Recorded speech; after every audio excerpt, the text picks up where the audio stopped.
il fallait bien qu'on en parle un jour. Pour l'ensemble de la communauté financière française, Boursorama, Bourseau pour les intimes, reste le site emblématique des grandes heures de l'information boursière sur Internet. Car Boursorama, osons-le, c'est le Brigitte Bardot de la bourse en ligne.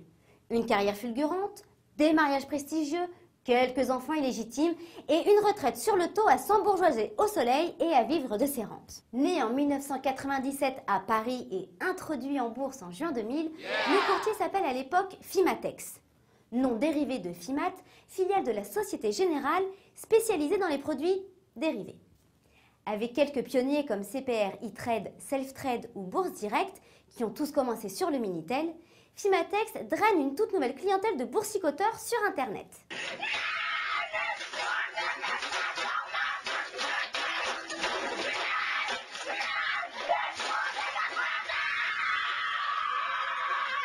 Pour ces derniers, la bourse en ligne n'est ni plus ni moins qu'une révolution. On peut enfin passer un ordre en moins de 2 jours, ce qui était à peu près le délai moyen auprès d'une banque traditionnelle. Période faste pendant laquelle cette démocratisation de l'accès à la bourse se double d'un marché complètement euphorique qui marque un coup d'arrêt violent lors de l'explosion de la bulle Internet. Mais Fimatex a plus d'un tour dans son sac.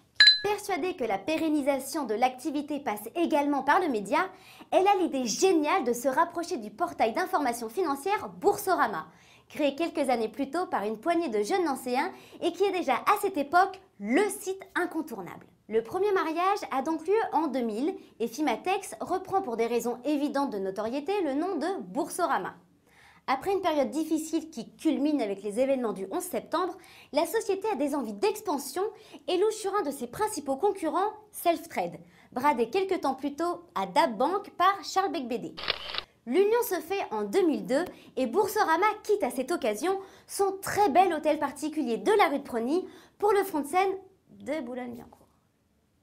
Pas pareil.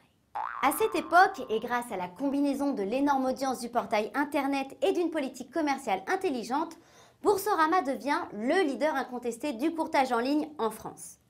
Le PDG Vincent Taupin entreprend alors, tel Napoléon, une politique d'expansion européenne. Après un lancement raté au Royaume-Uni, l'ancienne marque Fimatex s'installe durablement en Allemagne, puis hérite de la couronne d'Espagne avec la marque Selfbank. Suit en 2007 le rachat de OnVista, encore en Allemagne, qui réplique le modèle français puisque la marque est à la fois un portail d'information et un courtier en ligne. Devançant une fois de plus sa concurrence, le courtier en ligne se met alors à élargir ses activités pour devenir résolument une banque en ligne.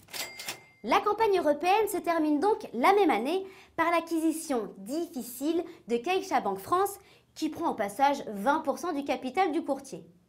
Boursorama hérite donc des clients et du réseau d'agences de la banque espagnole, fermant rapidement pour des raisons évidentes de coût la plupart des agences pour n'en garder qu'une quinzaine.